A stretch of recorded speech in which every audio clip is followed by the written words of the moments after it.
Hello, my name is Dr. Daniel H. I'm an associate professor with the Faculty of Education at Simon Fraser University and president of the Confederation of University Faculty Associations of British Columbia, CUFA BC. CUFA BC is the provincial voice for more than 5,500 university professors, instructors, lecturers, and academic librarians at 5 research institutions across the province. We work with faculty associations at Royal Roads University, Simon Fraser University, the University of British Columbia, the University of Northern British Columbia, and the University of Victoria. I would like to respectfully acknowledge that the land on which CUFA BC's office is situated is the traditional, ancestral, and unceded territories of the Coast Salish peoples. We acknowledge, with respect, the diverse histories and cultures of the Squamish, Tsleil-Waututh, Musqueam, and Stolo nations of this province. We recognize the inherent Indigenous rights and title, the implementation without reservation of the UN Declaration on the Rights of Indigenous People, and our support for the 94 calls to action by the Truth and Reconciliation Commission. We are here today to present the winners of the 2022 CUFA BC Distinguished Academics Awards. Each year since 1995, CUFA BC honors the outstanding scholarship and public policy contributions of distinguished academics in BC. Academics whose research and scholarly activity have made significant contribution to the community beyond the academy. We believe that the ideas that flow from universities contribute in significant ways to the public good, to our citizenry, our democratic landscape, our intellectual life, and our economy. The awards demonstrate the necessity and vitality of public universities, research, and scholarly activity. I'm pleased today to present the winner of the 2022 CUFA BC Paz Buttedahl Career Achievement Award, Dr. Colin Bennett. This award recognizes contributions to the community over a lifelong career dedicated to the pursuit of knowledge and truth, advocacy, and building community and relationships. Dr. Bennett joins us today to talk about his research. My name is Professor Colin Bennett from the Department of Political Science at the University of Victoria. So thanks for coming in today. Thank you, Dan. Can we start by talking a little bit about your research interests?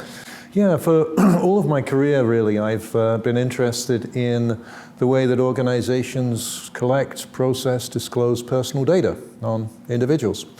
Those issues have changed dramatically over the decades as new technologies have come into our lives.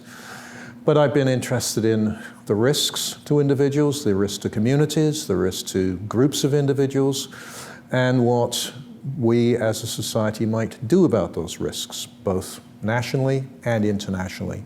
So that's it in a nutshell, and it's been a fascinating journey. So you're recognized for your contributions to advancing privacy rights. In your nomination submission, colleagues described your work as establishing the understanding that privacy is not just a legal and technical issue of interest to governmental and corporate elites, but it's an intrinsic human right, under threat from a range of powerful institutions and technological forces. So can you tell me about how your work in this field has challenged some of the most significant privacy rights issues of our time? I'm a political scientist, and I have a degree a PhD in political science, and I made a decision, when I was doing my PhD, the dominant literature, the dominant way we think about these issues was either legal or technical. And so I managed to carve out a little niche in this area for those people who are interested in privacy, not just a legal and technical problem, but as a problem of power, and how organizations, big organizations, utilizing the most sophisticated technology of the day, can pose risks to individuals and what the power relations were. So as a political scientist, that's what I've been interested in.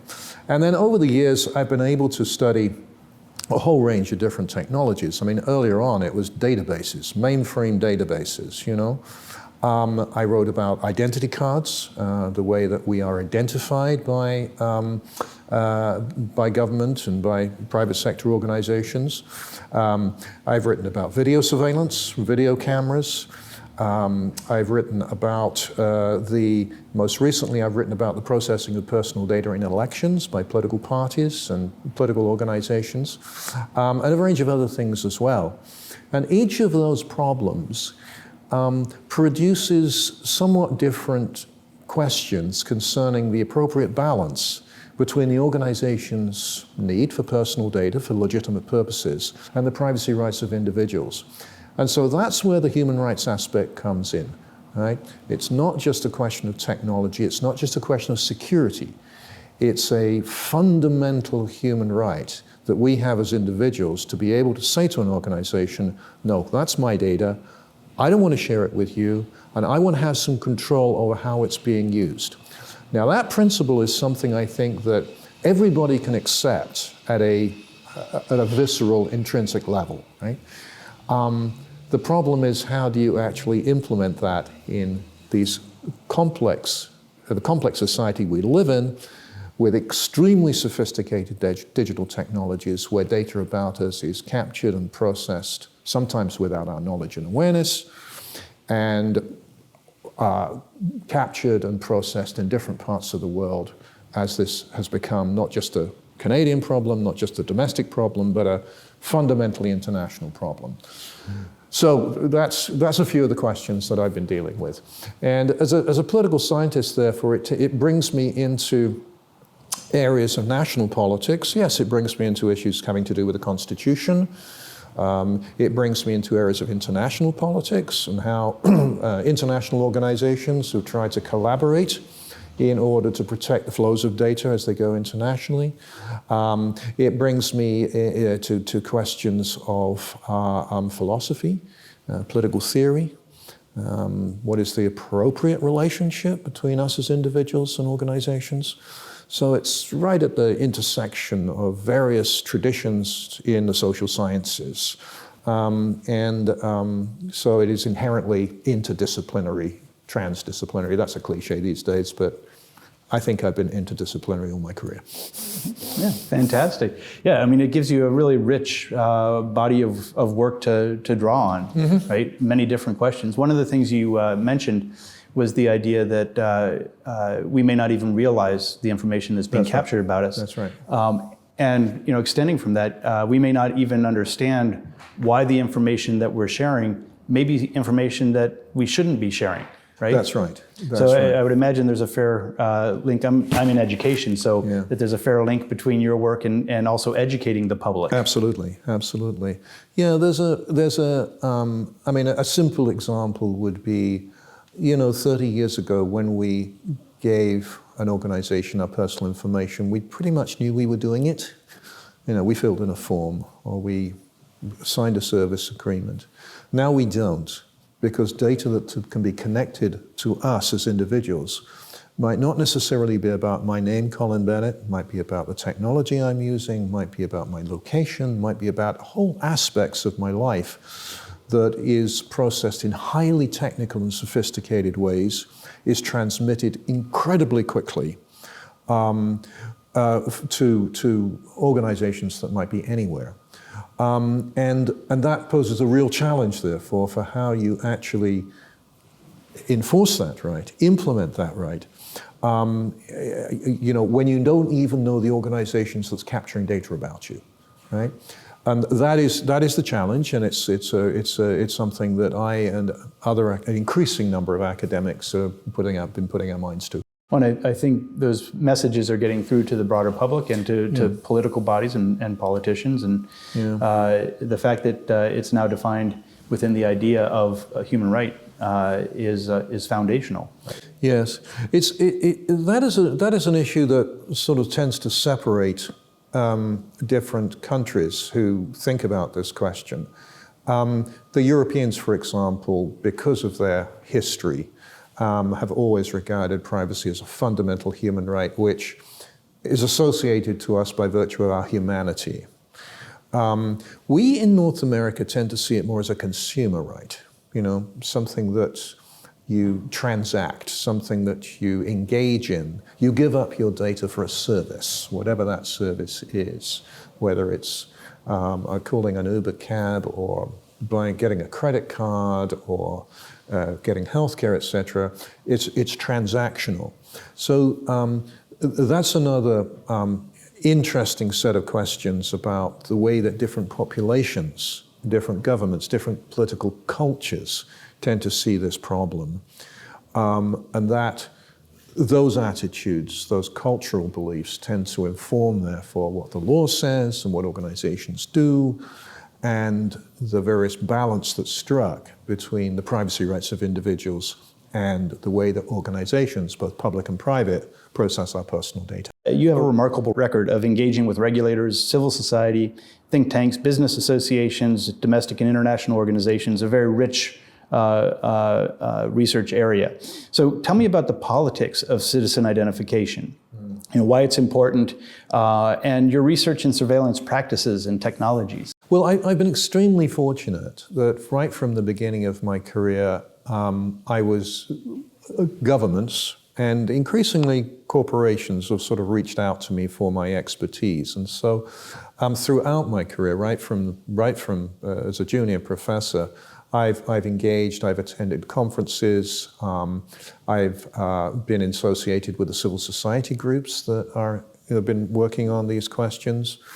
I work with the privacy commissioners in Canada and overseas, occasionally write little reports for them. So it's one of the things that I'm deeply, deeply grateful for, that I've been able to learn from, but also inject my research into this broader national and international debate. And not all academics have that privilege, and I'm very grateful for that.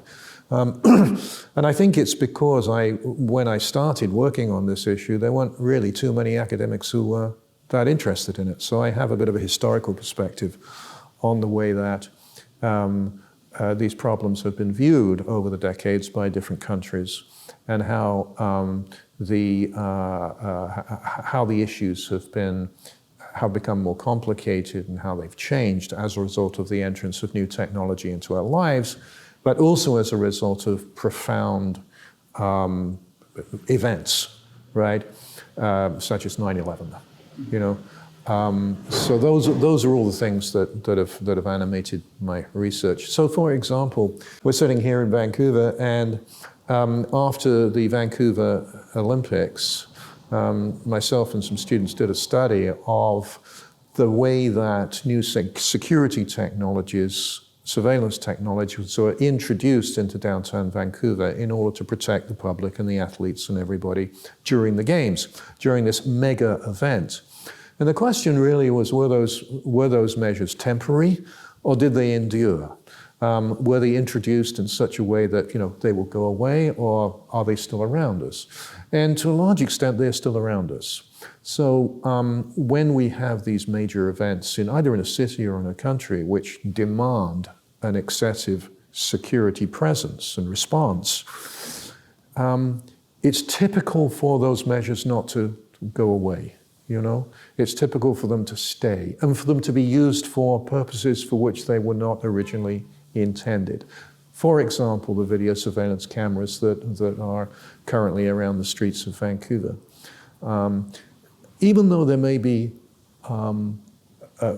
good and beneficial public benefits for those cameras, their installation always has to be balanced against the rights of individuals to go about their lives privately and to not have their data processed and communicated in ways that establishes inappropriate risks. That brings to mind the whole idea of data mining.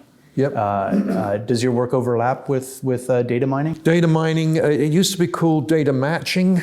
It used to be called, it's been called a number of things over the years. The catchphrase now is big data. Mm-hmm. Organizations capture data from all kinds of different circumstances, and they don't really know how it's going to be used, right? But it can have public benefits. It can be mined. It can be processed. It can be analyzed. It can be combined with data that comes from other sources in order to find out very interesting things, for example, about the spread of the pandemic, okay? So, again, that's just another example of how we have lost control as individuals about how the data concerning us flows around these advanced digital economies and societies. And so what do you do about that? If you can't rely on the individual as you can't, to control that information by, checking or not checking a consent form, then what do you do about it? Well, it has to be a regulatory problem. It has to be a problem at a national and an international level, which says, that's okay, that's not okay. That's on limits, that's off limits. That's the debate that's going on at the moment. Yeah, because we very often think, just the way you contextualize it with spread of the pandemic, there is great benefit that can come from this kind of data mining, but there are also great harms that can come from the data mining and spurious correlations and relationships that can get established and made policy made on that ends up harming people and groups of people and individuals. Yeah. So, for example, I'm very interested to see how the concept of a vaccine passport progresses. I mean, it is accepted widely now in Canada and other countries. But quite frankly, if you'd asked privacy advocates or civil libertarians 4 or 5 years ago, would they accept the principle that you have to show a passport, a digital passport, in order to get a service, and that passport will demonstrate that you've been vaccinated? I think most people would have been kind of horrified about that. But we now accept it. I accept it. Is it going to be used for other purposes going forward, now that the technology has entered our lives and most people find it inoffensive? Most people, not everybody, right? So, those are the kind of social and political questions, which we as a society have got to grapple with. And the trends are typically in favor of more and more surveillance, more and more observation. Right? We live in a surveillance society, as many academics have said. But it isn't all bad surveillance. That's the problem. Yeah. And so we need people like you asking those questions, maintaining that kind of examination of the ethical implications of the data that's being gathered and how it's being used. Yeah. You also mentioned earlier when we were talking about the various collaborations and such that you have, the extent to which you got to engage in those conversations early on in your career, in part because those conversations were still developing, and so organizations would reach out to you. And that's really interesting to me because typically as academics, we have very important conversations within our populations of other academics, right? But it's much more seldom that people actually reach out to have those conversations with the communities outside of academia. And so can you talk a little bit about what it was like to work with those independent groups and organizations outside of academia? Because to me, that's where you really have the power to make a difference, to be in those conversations from the start, rather than trying to play catch up at the end and say, oh, by the way, you forgot to talk about these things. I do talk to other academics, I should say that. Right. But typically, it's not a process where I do a study and then I can see there's a direct causal relationship between what I've said and some change. It doesn't work like that. But you get the ideas into the community, into the bloodstream of national, international debate, and other people then come into that conversation. And over time, you have an ability to sort of change the way that policymakers think about the issues. So to give you an example, about 10 years ago, I was asked by the Privacy Commissioner of Canada at the time to look into the way that Canadian political parties were processing personal data. She didn't have any jurisdiction over political parties, but she thought that it would be very interesting to just ask me to do a little study on that question. And I did, and found that political parties were capturing all kinds of data on Canadians that probably Canadians were not aware of. Political parties need data. They need data in order to engage with the electorate. Nothing controversial there, but they were getting more and more data over which individuals really didn't have any rights. So I wrote this report. I wrote a couple of academic articles. I wrote a series of op-eds as well. And then Cambridge Analytica scandal came along, right? And all of a sudden it becomes front page news. And the question about, how political parties are processing data in order to engage in digital campaigning becomes, national and international topic of conversation. So that then allowed me to sort of say, yeah, I told you so. And for the work, therefore, to sort of enter that that conversation, that body of work.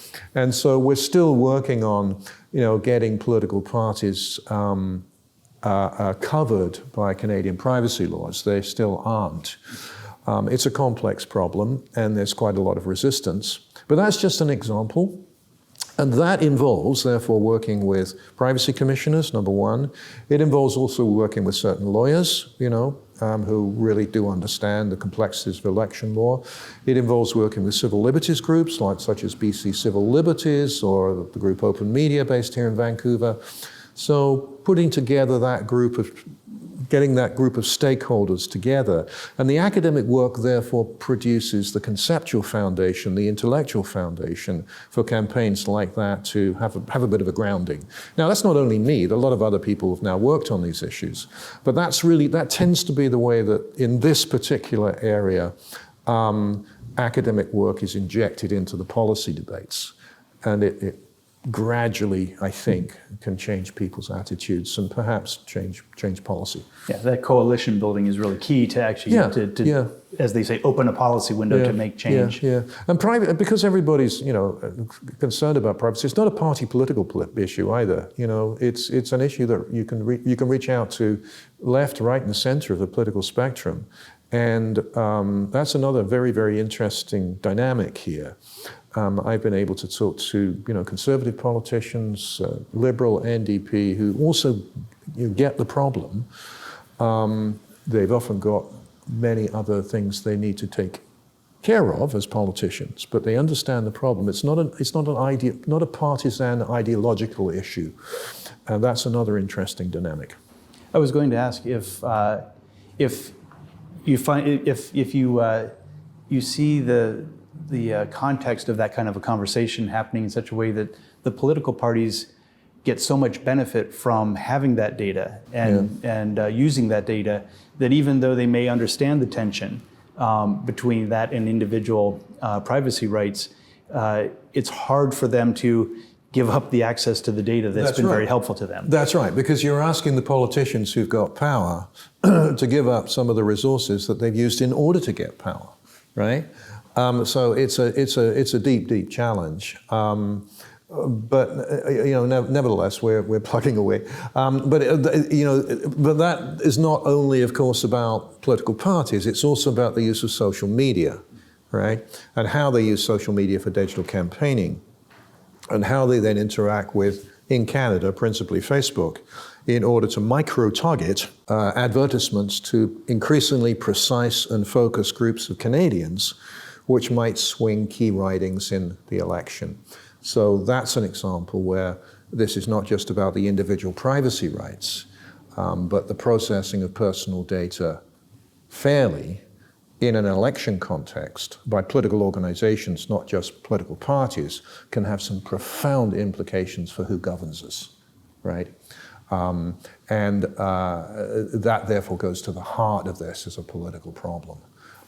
So it's been fascinating. Yeah, fundamental impacts on our democracy. Fundamental impact on our democracy, and who governs us, and how the use of data from many different sources can find something else out about us which we may not be aware of, in order to use sophisticated social media in order to target particular ads at election time to particular groups of people, in order to either get them to vote or not vote, right? Everybody uses these social media platforms, and Facebook, Google, others, etc., and think they're free. And of course they're not free, because what you're giving is the very, very powerful resource of your personal data, which is used to profile you and to predict your behavior and to keep you coming back, right? To keep you coming back to those platforms because you are engaging, you're friending, you're following, you're retweeting, you're liking, etc. And every time you engage in that micro behavior, you're giving up data about yourself, which has been increasingly valuable. That is now called surveillance capitalism. Okay, and that's a buzzword that has been, now goes around the community, and it indicates that we're now in a different economic mode of production.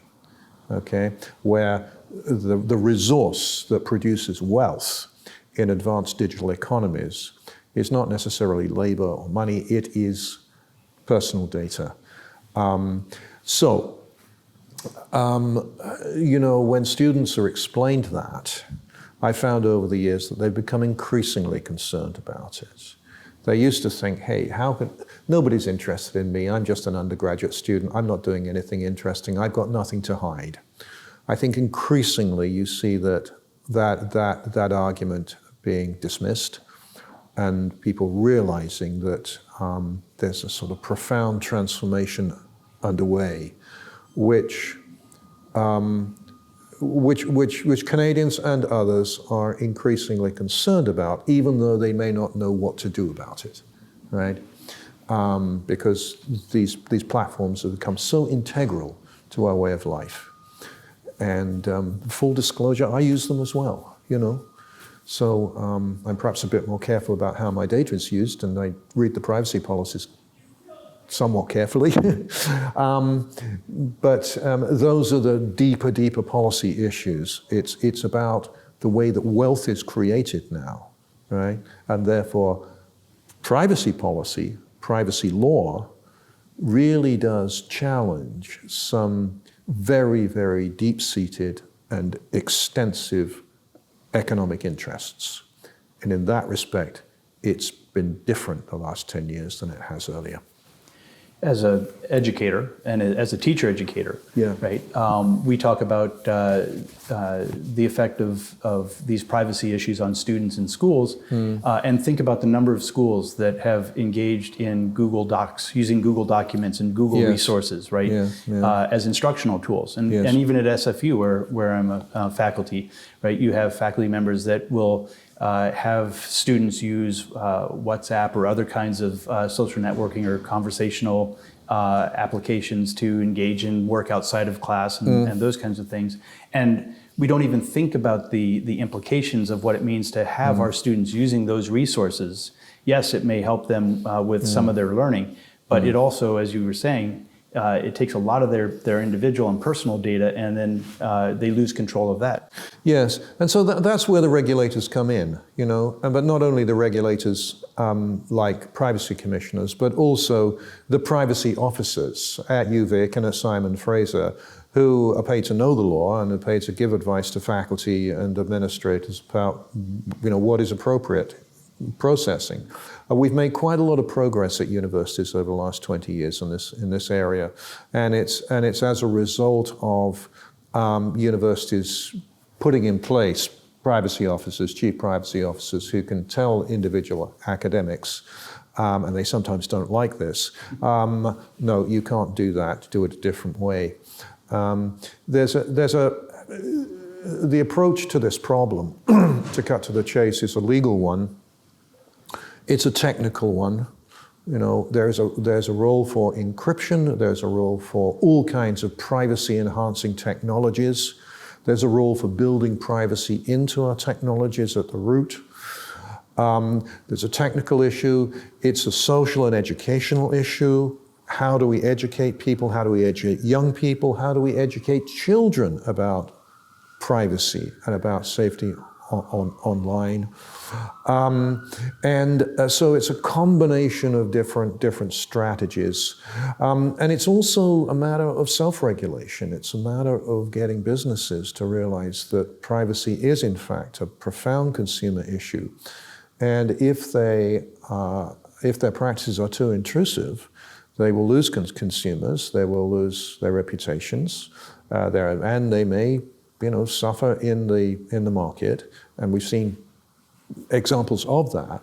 So it's a combination of all of those different tools which we need going forward if we are to maintain this value and protect this profound human right and make sure that, there's an appropriate reconciliation between the organizational interests and needs and providing services and the rights of individuals. How has your work encouraged access to post-secondary education for British Columbians? Well, I think over the years there's been a demand for courses on these issues. I see from time to time I talk to engineers and computer scientists at UVic and try to demonstrate to them that what they're doing has profound implications. And so there's a greater awareness, I think, in that community. I think that the courses I teach tend to attract students from different disciplines. And, I think that as digital technologies have become part of our educational experience, I think also my expertise has been useful in helping my university, for example, approach these issues intelligently and with due respect for privacy rights of British Columbians and our students. So your work deals with social institutions. Yeah. And our social institutions, particularly recently, have really been struggling with equity, diversity, and inclusion. Yeah. So can you talk a little bit about how your work engages with and supports equity, diversity, and inclusion within social institutions? I think I'd say this in response to that. Over the years, privacy has been seen less as an individual right about me, and more as an issue that implicates groups. And it's quite obvious that the inappropriate collection, processing, capture of personal data has disadvantages particular marginalized groups in society. It discriminates. If you sort people in ways both public sector and private sector, it's a discriminatory practice. And therefore, it's not just about the individual concerned, it's about how that individual is actually classified.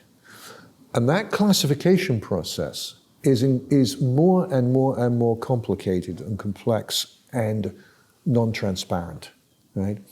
So I think my work, and of course many other people who study surveillance, would now insist that privacy is perhaps not the term that really captures the depth and the breadth of the social challenges that we're facing, because it tends to see it in terms of the individual, my little space, and I'm protecting my little space, whereas in fact it's an inherently social problem, it's an inherently political problem, and I and other academics as well have insisted over the years that there's a social value to privacy.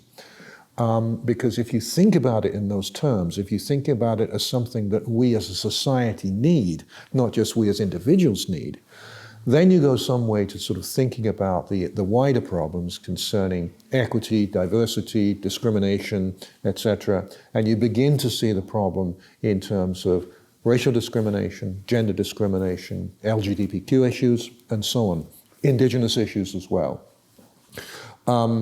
There's certainly been a sea change in academic research on this subject, and I think also that has filtered into the public debate in government, NGOs, corporate sector as well.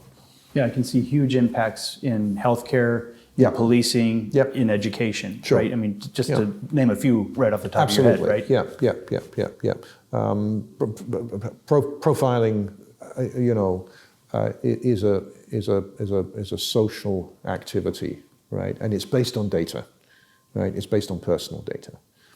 And there's good profiling and there's bad profiling. Yeah, and all of it, well, I won't say all of it, but it's based on our own assumptions going into the profiling, right? Yeah. And so in many ways, our assumptions can create the realities that come out of the data that we're That's right. Interrogating. That's right, yeah. So how do you think your research has affected people broadly living in British Columbia? I don't know. I'm part of a a very rich community of academics and policymakers, etc., who are expert in this area, and I think there's a greater awareness. I do enjoy talking to the media. I do that a lot, both print and TV media, and I try to. I've tried over the years to explain these issues in ways that are amenable to the quick soundbite, and sometimes that works and sometimes it doesn't. I've also enjoyed writing op-ed pieces. I think that's a skill that young academics can really try and learn early on, how to capture a complex intellectual question where there's many, many sides and many different currents of research, and distill the problem in 800 words for the Vancouver Sun or the Globe and Mail is something that I have tried to do over my career. I'll let others judge whether I've been successful, but it's something I've enjoyed doing. I'd say that by dint of you being here and getting this award, others have judged you as being successful. Well, we'll see. We'll see. I mean, sometimes, you write something and, it's not necessarily cited correctly. We always have that issue. But it's something that I've really enjoyed doing. And it's, as I've developed relationships with certain journalists in Canada and overseas as well, if there's something that's really, I wake up and I see something in the media and I really feel I need to say something about it. I've before my coffee, I've sort of fired off 800 words, and then sometimes it sort of gets into the media. That's a very, very enjoyable thing to do, and you sometimes get criticism, of course, but that's all part of the business. You can't change the dialogue unless you're willing to participate in it. Exactly right. Yeah. And I think that you have to recognize that that there are ways to engage in that conversation and that public debate, which don't necessarily need to simplify what we're doing, but can communicate in ways that the regular person having their coffee in this morning can say, oh yeah, I kind of get that. Yeah, absolutely. Well, I really appreciate the conversation. It's been wide-ranging. Thank you. And engaging.